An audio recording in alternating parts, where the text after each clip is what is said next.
EU orgs are trash, NA number one. Is that better? Is that what you were looking for? No, no, no. Okay, I'm just letting it be. Go back to the political. I Yeah. understand.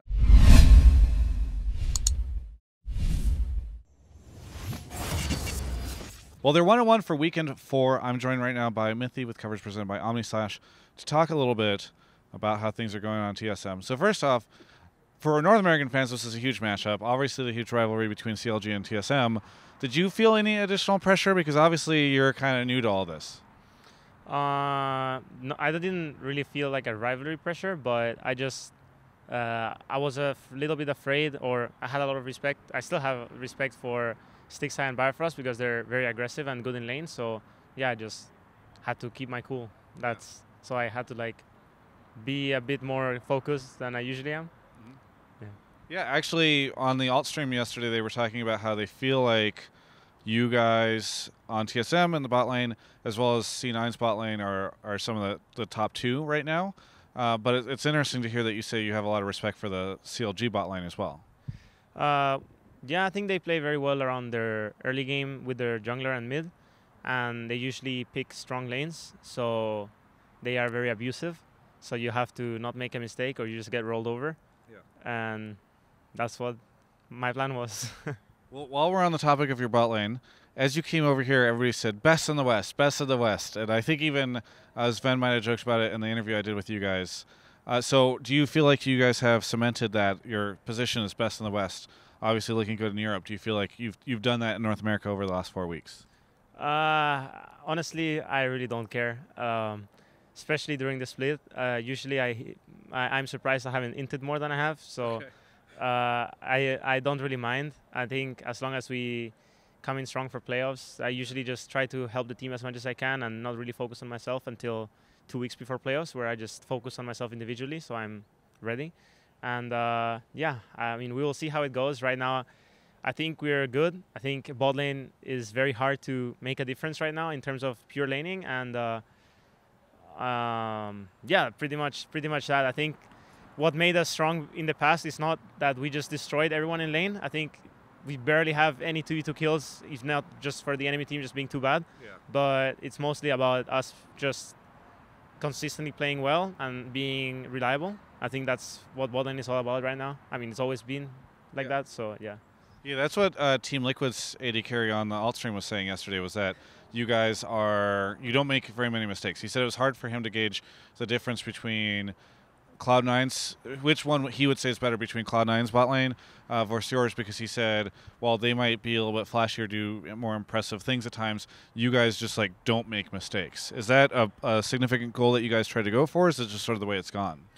I mean, I think the whole goal for League of Legends right now is to make the least mistakes and be smarter than your opponent. So that's what we strive to do.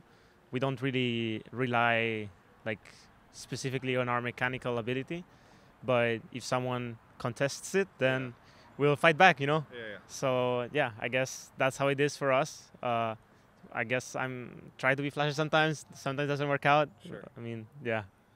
And then one of the things that has been talked about a lot to Split, especially because we saw several players leave TSM, is sort of the culture of the team and of TSM.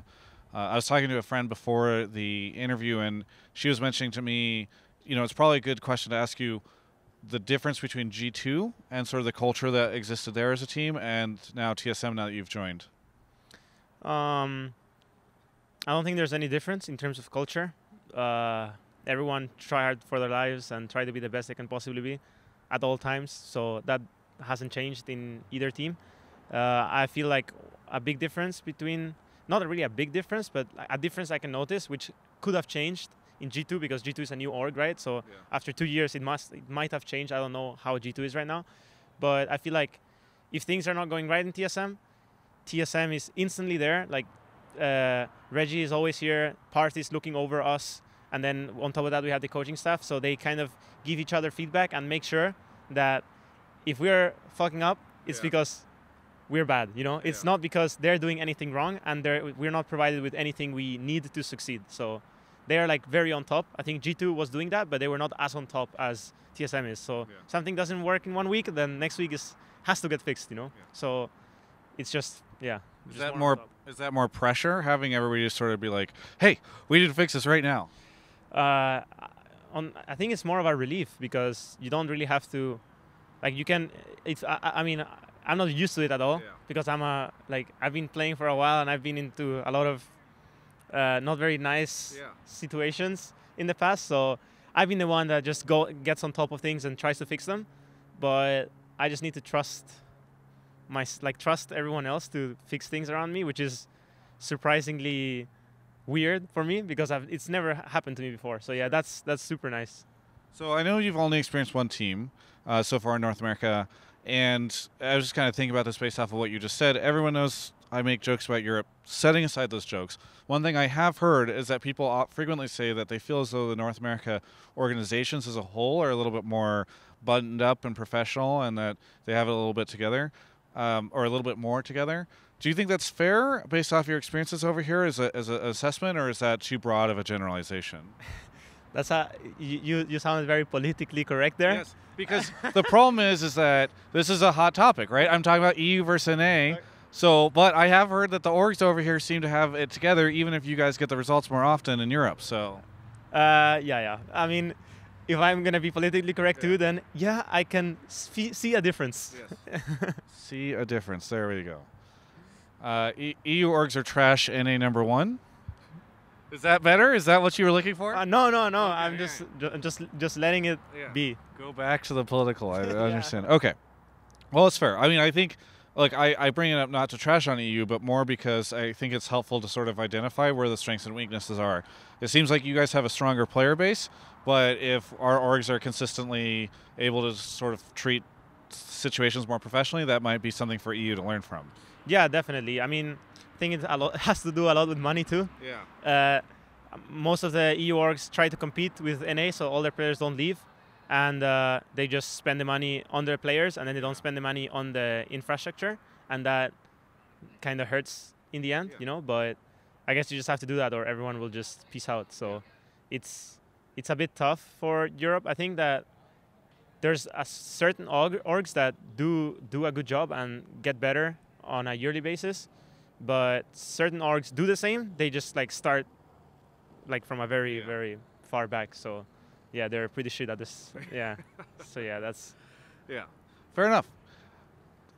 Finally, I just kind of want to chat about where you see TSM placing at the end of all this stuff, because at the end of spring split, let's put it that way, even before we get into the playoffs, how confident are you guys that you guys will be able to land in a good position? Because it does feel a little shaky at times. Yeah, I mean, I'm not really sure. I think we're playing a lot better. Even though this week we lost, I feel like we're just doing better on a weekly basis. But I mean, I don't know where we're gonna stand in the end and how things are gonna go. But like I said with TSM, you know, everyone is doing a lot of work on their side, and I feel like on my side I just have to put in the work and the trust too, and see where things take us. But if it sucks, it sucks, and if it's good, it's good. You know, I can't really change the future, or I just have to accept it, whatever it happens. Yeah. Very good. Is there anything that you would like to say to any of the fans? I should probably memorize something, because everyone asks me this question in interviews. I just keep saying thank you guys. Did they not ask you this in Europe? Yeah, but it's just, that's what I'm saying. Like, I should just memorize something like, hey, thank you, whoa, you know. But how about just like, thanks to all the fans, really appreciate the support, the people standing by us. But I have to make it special, you know. Okay. You don't have to make it special. Okay, well, I just want to say it's pretty cool to hear all the TSM chants, hearing them more often, especially when we played against CLG today. It was a lot of like CLG, TSM, and seeing everyone running around with the TSM jerseys just makes me feel special. Yeah. How did you feel when you were on G2 and you heard these TSM chants and you were seeing all the TSM jerseys? You know, it freaking sucked. The worst part is I could hear more TSM chants than G2 chants on the finals of like at least 2 or 3 finals I played. I could hear more TSM chants than G2 chants. So it's just, I don't know. I mean, I just love I'm on TSM now because I hated TSM before. Yeah, I remember when Peter joined, that was this thing. Like, he'd been on CLG and was like trained to hate it, but then like apparently once you get on the team, you're just like, yes, give me the TSM chants. Unbelievable. Anyway, thank you so much, Mithy, for catching up. Congrats on the win. For everyone else, you can check out the rest of my coverage of all things esports right here on my YouTube channel. Why haven't you subscribed yet? You should definitely do that. Omni Slash and I are bringing you these interviews. You haven't done it. It's just so disappointing. Please, please subscribe.